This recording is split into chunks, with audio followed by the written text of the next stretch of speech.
Comment diminuer tes heures de sommeil sans effort sur le long terme?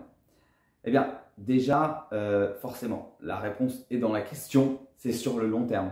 Tu ne peux pas du jour au lendemain te dire, bah, moi je vais dormir 6 heures par nuit et ça va me suffire. Non. Donc en fait, déjà, la première chose, c'est qu'il faut résoudre ton problème d'insomnie, forcément. Il faut que tu arrives à avoir un bon sommeil de qualité, réparateur, où tu as vraiment l'impression d'avoir rechargé tes batteries et où tu te sens en pleine forme le lendemain.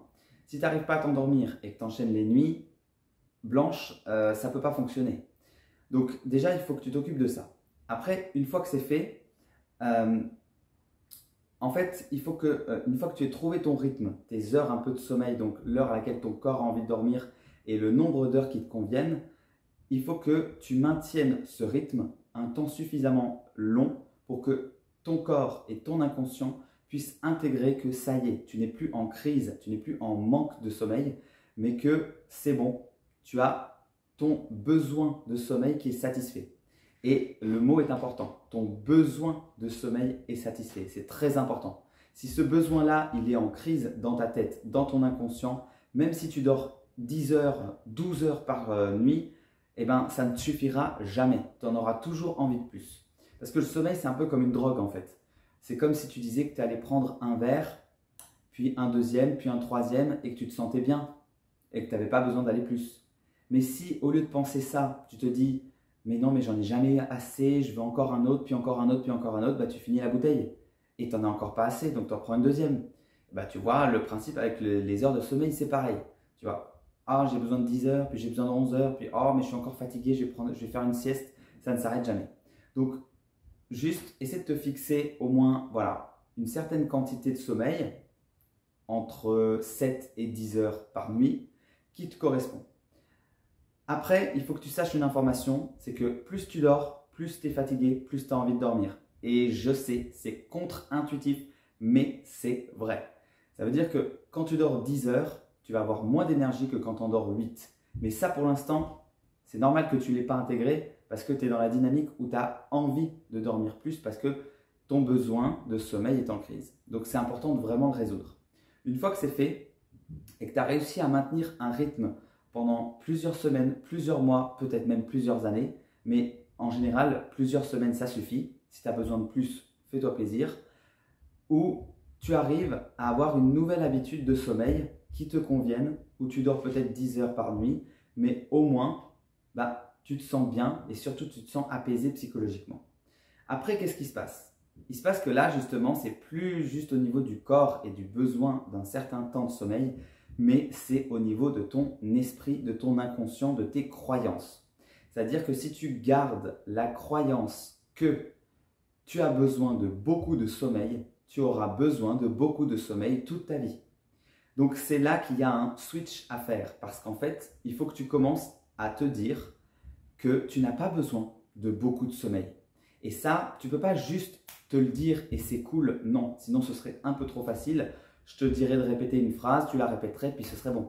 Ça, il faut que tu le constates dans ton corps. Donc pour ça, il va falloir faire des efforts. Il va falloir faire des challenges. Donc il faut qu'un jour, par exemple, tu dors 7 heures. Tu vois.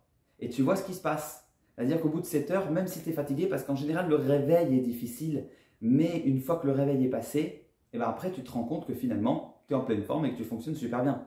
Donc ça, il faut que tu le fasses de temps en temps après. Tu vois. Comme ça, tu entraînes à ce moment-là, non pas ton corps à comprendre qu'il a besoin de moins de sommeil, mais ton psychisme que en fait, la croyance « j'ai besoin de beaucoup de sommeil pour fonctionner » n'est pas viable parce qu'avec moins de sommeil, je fonctionne tout à fait bien. Et en plus, je te l'ai déjà un petit peu dit, mais je te le redis, tu vas voir qu'en plus, avec le temps, finalement, en fait, tu as besoin de moins en moins de sommeil parce que plus tu dors, plus tu es fatigué et que c'est l'inverse, tu seras en meilleure forme en dormant moins.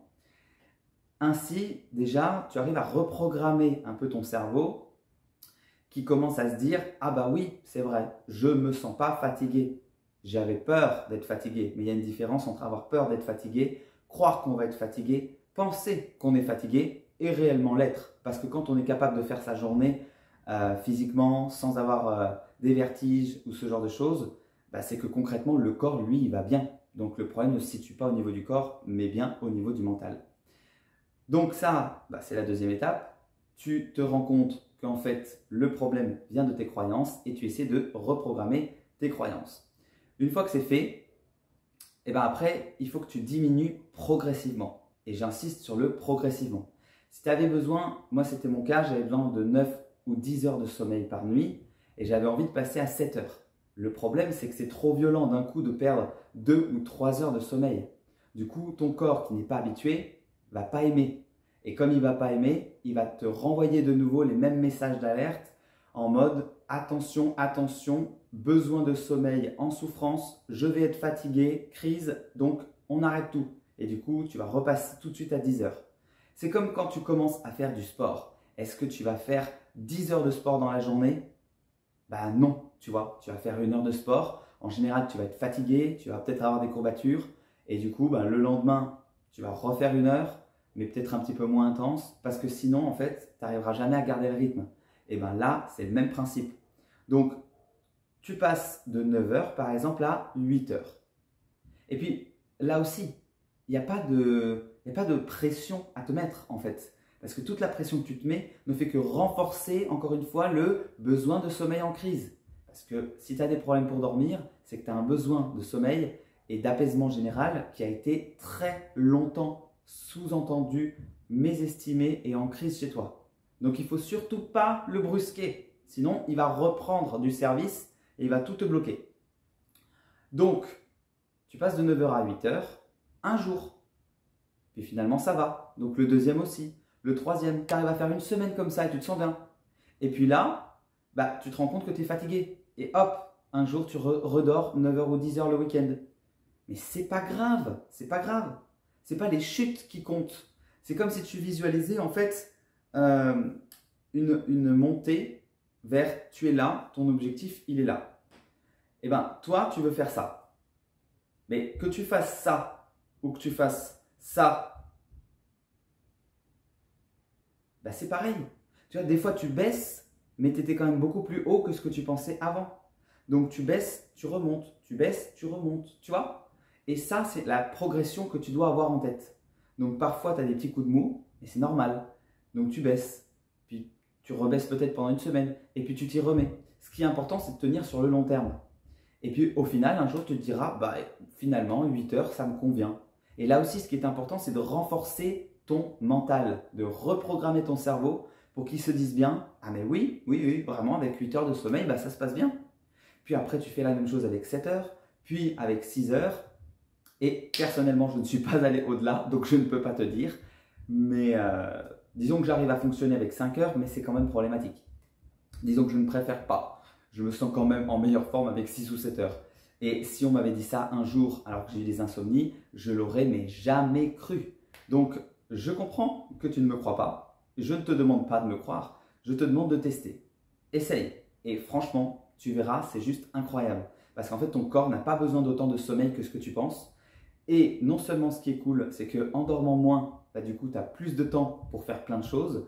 Mais en plus de ça, bah, tu as plus d'énergie vraiment dans ta journée. Donc, tu as une journée aussi qui a un meilleur goût. Tu vois, c'est pas comme si tu étais anesthésié toute la journée. Donc ça, c'est pour le comment arriver à progressivement dormir moins, tout en dormant mieux, en ayant un sommeil réparateur et en ayant une journée où tu as de l'énergie grâce à un sommeil de qualité. Maintenant, ce qui est important, juste, je voudrais terminer cette vidéo sur ça, c'est que ton énergie, tu vois, il faut la voir comme une bouteille de 1 litre, d'accord? Donc avec un réservoir limité. Si cette énergie, tu la concentres, donc tu mets tout le litre sur des choses qui ne t'apportent rien, qui ne comblent aucun de tes besoins, qui ne vont jamais dans la satisfaction non plus, sans parler de besoin, mais aussi de plaisir, parce qu'on entend souvent la notion de besoin, mais la notion de plaisir est importante et très importante aussi. Savoir se faire plaisir, c'est primordial dans la vie. Si toute ton énergie, là, ton réservoir de 1 litre, tu le mets un petit peu au travail, un petit peu avec la famille, un petit peu avec, je ne sais pas moi, peut-être tu as des rendez-vous, etc., parce que tu as des problèmes de santé ou autre. Si tu le mets tout le temps dans des choses qui sont extérieures à toi, et jamais avec toi. Jamais pour tes besoins, jamais pour tes plaisirs, jamais pour tes envies, jamais pour tes folies. Déjà, il y a un gros déséquilibre là qui fait que ça te prend le double d'énergie que ça devrait. Parce que si ton énergie de base était quand même concentrée sur toi, sur la satisfaction de tes besoins et sur les plaisirs que tu as le droit d'avoir, que tu dois t'accorder, eh bien, vu que tu as tes besoins qui sont satisfaits, tu es en meilleure forme parce que tu as une meilleure énergie aussi psychique. Et du coup, si tu veux, l'énergie que les tâches que tu dois faire, qui ne sont pas forcément des choses qui te font plaisir, te prendront moins d'énergie. Donc c'est important aussi que tu te questionnes sur où tu mets ton énergie. Est-ce que tu la mets que sur des choses qui sont extérieures à toi ou est-ce que tu prends aussi du temps pour toi? Est-ce que tu ne fais que des choses dans l'intérêt des autres? Est-ce que, voilà, tu vois, il faut te poser toutes ces questions pour que tu comprennes que ton énergie, elle doit être d'abord centrée sur toi et que quand elle est centrée sur l'extérieur, tu es beaucoup plus efficace si de base, toi, tes besoins sont satisfaits.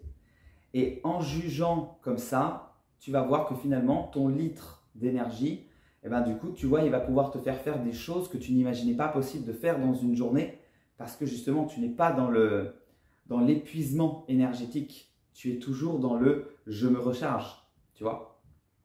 Donc, pense aussi à ça. Où est-ce que tu mets ton énergie et où est-ce que tu pourrais la changer pour la mettre sur des choses qui te permettraient d'aller mieux et donc d'être aussi moins fatigué et d'avoir aussi moins besoin de sommeil. Voilà, j'espère que cette vidéo t'a plu. Je t'encourage à me laisser un commentaire pour me dire ce que tu en as pensé et on se retrouve pour la prochaine vidéo. Allez, ciao!